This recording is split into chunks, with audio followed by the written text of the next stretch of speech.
Okay, so this video is going to be a short one, but still important. Today I'm going to talk about business names. Now, if you set up a business, you're going to choose a legal structure. A common legal structure would be a corporation. Another common legal structure would be a proprietorship, sole proprietor. And when you set up that business, typically you're going to be choosing a business name. If you don't choose one and you incorporate, you could go with a numbered name.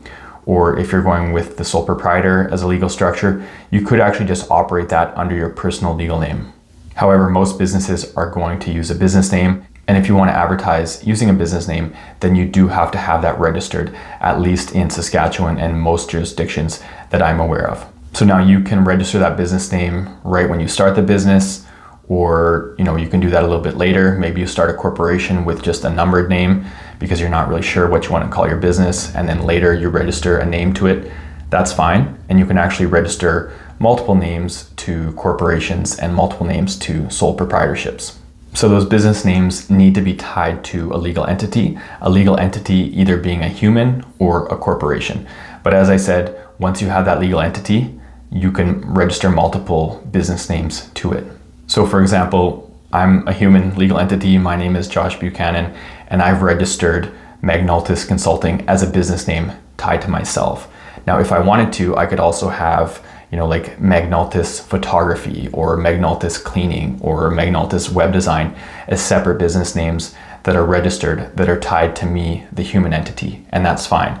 And so that becomes Josh Buchanan DBA, which is doing business as, or O/A, which you'll see sometimes, which is operating as. So on a lease for a facility or on an insurance document, you'll see Josh Buchanan O/A Magnaltis Consulting or Magnaltis Photography or whatever that may be. Now, in the case of a corporation, when you create a corporation, you're kind of creating a separate legal entity. To incorporate means to embody. The word cuerpo in Spanish means body. So to incorporate means to embody. And it's kind of like you're creating a new person almost. It's a new separate legal entity. And so it's kind of similar to a human where it can then register different business names to the corporation. And so on a lease document or an insurance document, you might originally just incorporate your business using a business number like 1234567 Saskatchewan LTD, and then later on register one or more business names to that corporation.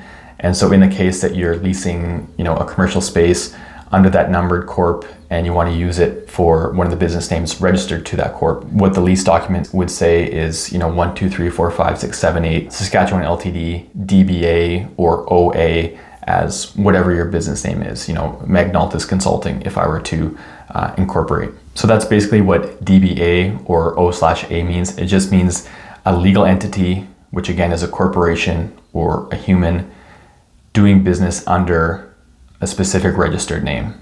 So hopefully that was helpful and not too confusing. If you got any value from the video, please click like and feel free to check out my channel here where I have about 165 videos as of today that cover business management and business startup topics.